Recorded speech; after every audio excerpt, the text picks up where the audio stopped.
જય હિન્દ. કેમ છો બધા? આપણે સૌ હમણાં જ ગણતંત્ર દિવસની ઉજવણીના ઉમંગમાં છીએ, ખરું ને? તો બસ એ જ દેશભક્તિની ભાવનાને સાથે રાખીને ચાલો આજના જ્ઞાન સફરમાં જોડાઈ જઈએ. પ્રસ્તુત છે તારીખ 28 જાન્યુઆરી 2026ની કરંટ અફેર્સ ક્વિઝ, જે ખાસ રોજગાર ન્યૂઝ એકેડમી દ્વારા તૈયાર કરવામાં આવે છે. તો આજે આપણે ક્યાં ક્યાં ફરીશું? જુઓ, આપણે સ્વચ્છ ઊર્જાના ભવિષ્યની વાત કરીશું, ટેકનોલોજીના કેટલાક નવા ચમત્કારો જોઈશું, દેશની સુરક્ષા સાથે જોડાયેલા મહત્વના પડકારોને સમજીશું અને છેલ્લે રમત જગતનો રોમાંચ પણ માણીશું. તો શું સૌ તૈયાર છે?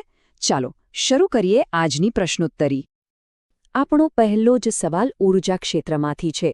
સવાલ એ છે કે તાજેતરમાં આંતરરાષ્ટ્રીય સ્વચ્છ ઊર્જા દિવસ 2026 ક્યારે ઉજવવામાં આવ્યો? અને તમારા વિકલ્પો છે: એ 23 જાન્યુઆરી, બી 24 જાન્યુઆરી, સી 25 જાન્યુઆરી કે પછી ડી 26 જાન્યુઆરી. અને સાચો જવાબ છે ઓપ્શન ડી, 26 જાન્યુઆરી. જુઓ, આ તારીખ યાદ રાખવી કેટલી સહેલી છે, કારણ કે એ આપણા ગણતંત્ર દિવસ સાથે જ આવે છે. અને આ માત્ર એક સંયોગ નથી, પણ એ વાતનું પ્રતીક છે કે ભારત સ્વચ્છ ઊર્જાના ભવિષ્ય માટે કેટલું ગંભીર અને પ્રતિબદ્ધ છે. સંયુક્ત રાષ્ટ્ર દ્વારા આ દિવસની સ્થાપના એ વાતનો પુરાવો છે કે પર્યાવરણની સુરક્ષા હવે આખી દુનિયા માટે પ્રાથમિકતા બની ગઈ છે. હવે ચાલો એક એવા વ્યક્તિત્વને યાદ કરીએ જેમણે ભારતનો અવાજ દુનિયા સુધી પહોંચાડ્યો. આપણો બીજો સવાલ છે: તાજેતરમાં નવી દિલ્હીમાં જેમનું અવસાન થયું, એ માર્ક ટલી કયા વ્યવસાય સાથે સંકળાયેલા હતા? વિકલ્પો છે: એ ક્રિકેટર, બી અભિનેતા, સી રાજદ્વારી કે ડી પત્રકાર અને બ્રોડકાસ્ટર. અહીં સાચો જવાબ છે ડી પત્રકાર અને બ્રોડકાસ્ટર. માર્ક ટલી બીબીસીના એ પ્રખ્યાત પત્રકાર હતા જેમનો અવાજ દાયકાઓ સુધી ભારતની ગલીઓમાંથી નીકળીને આખી દુનિયામાં ગૂંજતો રહ્યો. એમનું ભારતમાં રહીને કરેલું પત્રકારત્વ આજે પણ યાદગાર છે. ચાલો હવે જમીન પરથી સીધા આકાશની ઊંચાઈઓ સર કરીએ. ઉડ્ડયન ક્ષેત્રનો એક મહત્વનો પ્રશ્ન છે. એશિયાનો સૌથી મોટો નાગરિક ઉડ્ડયન કાર્યક્રમ, જેનું નામ છે વિંગ્સ ઇન્ડિયા 2026, એ ક્યાં યોજાશે? તમારા વિકલ્પો છે: એ પુણે, બી હૈદરાબાદ, સી બેંગલુરુ કે ડી કોલકાતા. તો સાચો જવાબ છે બી હૈદરાબાદ, અને ત્યાંના બેગમપેટ એરપોર્ટ પર આ કાર્યક્રમ યોજાશે. સમજો કે આ માત્ર એક ઇવેન્ટ નથી, પણ એશિયાના ઉડ્ડયન ક્ષેત્રનો જાણે મહાકુંભ છે.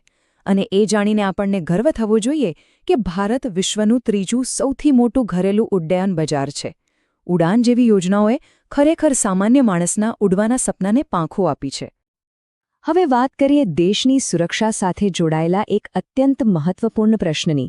એક મોબાઈલ મેફેડ્રોન લેબનો પર્દાફાશ કરવા માટે કઈ સંસ્થાએ ઓપરેશન સહ્યાદ્રી ચેકમેટ હાથ ધર્યો હતો? ઓપ્શન્સ છે: એ આરબીઆઈ, બી સીબીઆઈ, સી ડીઆરઆઈ કે ડી સેબી.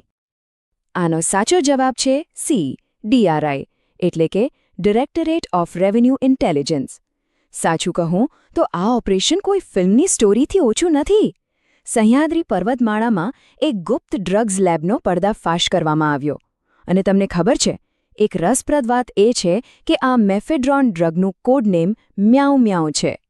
ડીઆરઆઈ જેવી સંસ્થાઓને કારણે જ આપણો દેશ સુરક્ષિત છે. સારું, સુરક્ષાની વાત પછી હવે થોડી સંસ્કૃતિની વાત કરીએ. પ્રશ્ન છે: ભારતના રાષ્ટ્રપતિએ ગ્રંથ કુટીરનું ઉદ્ઘાટન ક્યાં કર્યું?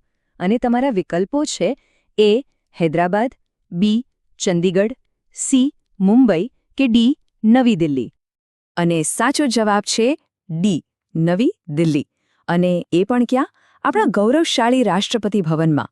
રાષ્ટ્રપતિ દ્રૌપદી મુર્મુજી દ્વારા ઉદ્ઘાટિત આ ગ્રંથકુટીર એ માત્ર એક મ્યુઝિયમ નથી, પણ આપણા જ્ઞાનના અમૂલ્ય વારસાને સાચવવાનો એક પવિત્ર પ્રયાસ છે. ગ્રંથ એટલે પુસ્તક અને કુટીર એટલે ઘર. કેટલું સુંદર નામ છે, જ્ઞાનનું ઘર. સંસ્કૃતિના વારસા પછી હવે સીધા ભવિષ્યની ટેકનોલોજી તરફ જઈએ. છઠ્ઠો પ્રશ્ન છે: ભારતીય રેલવેએ હ્યુમનોઇડ રોબોટ એએસસી અર્જુન ક્યાં તૈનાત કર્યો છે? તમારા વિકલ્પો છે: એ આંધ્રપ્રદેશ, બી તેલંગાણા, સી કેરલા કે પછી ડી તમિલનાડુ. તો આનો સાચો જવાબ છે એ આંધ્રપ્રદેશ. હવે વિશાખાપટ્ટનમ રેલવે સ્ટેશન પર મુસાફરોના સ્વાગત અને સુરક્ષા માટે ASC અર્જુન નામનો રોબોટ હાજર રહેશે. આ માત્ર ટેકનોલોજીનો ઉપયોગ નથી, પણ ભવિષ્યની રેલવે કેવી હશે એની એક ઝલક છે. અને હા, હ્યુમનોઇડ એટલે શું? એટલે કે એવો રોબોટ જે દેખાવમાં અને હલનચલનમાં લગભગ આપણા જેવો જ હોય. ચાલો હવે એક પ્રશ્ન સીધો પ્રકૃતિના ખોળેથી લઈએ. તાજેતરના એક અભ્યાસ મુજબ ડાર્વિનની બાગ સ્પાઈડર એટલે કે કરોળિયા સૌથી મજબૂત રેશમી દોરો બનાવે છે. તો સવાલ એ છે કે તે કયા દેશમાં જોવા મળે છે? વિકલ્પો છે A. Indonesia, B. મેડાગાસ્કર, C. Congo કે D. આર્જેન્ટિના. આનો સાચો જવાબ છે B. મેડાગાસ્કર. પ્રકૃતિની અજાયબીઓનો ખરેખર કોઈ અંત નથી. આ કરોળિયો એવો રેશમી દોરો બનાવે છે જે બુલેટ પ્રૂફ જેકેટમાં વપરાતા કેવલર કરતાં પણ વધુ મજબૂત મનાય છે. જરા કલ્પના તો કરો, 80 ફૂટ લાંબા જાડા જે નદીની આરપાર બનાવી દે. આ તો કુદરતનો એન્જિનિયરિંગનો એક ઉત્કૃષ્ટ નમૂનો છે નહીં? પ્રકૃતિના અજાયબી બાદ હવે રમત જગતના રોમાંચ તરફ વળીએ. પ્રશ્ન છે, તાજેતરમાં રેકોર્ડ 400મી ગ્રાન્ડ સ્લેમ જીત કોણે હાંસલ કરી છે? અને ઓપ્શન્સ છે A. નોવાક જોકોવિચ, B. Carlos Alcaraz, C. Jannik Sinner કે D. રોહન બોપન્ના. અને સાચો જવાબ છે the one and only A. Novak જોકોવિચ. ટેનિસની દુનિયાના સાચા અર્થમાં બાદશાહ. 400 ગ્રેન્ડ સ્લેમ મેચ જીતવી એ કોઈ નાની સૂની વાત નથી. આ તો વર્ષોની મહેનત, સમર્પણ અને અતૂટ જુસ્સાનું પરિણામ છે. ખરેખર એક ઐતિહાસિક ક્ષણ છે આ. અને હવે સમય થઈ ગયો છે આપણા ખાસ રાઉન્ડનો, ઉત્તર પ્રદેશ સ્પેશિયલ. ચાલો યુપી સાથે જોડાયેલા આ બે મહત્વના પ્રશ્નો જોઈએ. પહેલો પ્રશ્ન, કેન્દ્રીય મંત્રી અમિત શાહે કયા રાજ્યમાં એક જિલ્લો એક વાનગી પહેલ શરૂ કરી છે? વિકલ્પો છે A. Madhya Pradesh, B. Uttar Pradesh, C. Rajasthan કે D. ગુજરાત. તો 9મા પ્રશ્નનો સાચો જવાબ છે B. ઉત્તર પ્રદેશ. આ પહેલનો હેતુ સ્થાનિક વાનગીઓ અને પર્યટનને પ્રોત્સાહન આપવાનો છે. હવે 10મો પ્રશ્ન, જે સ્વચ્છતા વિશે છે. કચરાનું 100% પ્રોસેસિંગ કરનાર ઉત્તર પ્રદેશનું પ્રથમ શહેર કયું બન્યું છે? અને આ ગૌરવ મળ્યું છે B. લખનૌને. નવાબોના શહેર તરીકે ઓળખાતું લખનૌ હવે સ્વચ્છતાનું શહેર પણ બની રહ્યું છે. તો ચાલો આજના જ્ઞાન સફર પર એક ફટાફટ નજર કરી લઈએ. આપણે શું શું જોયું?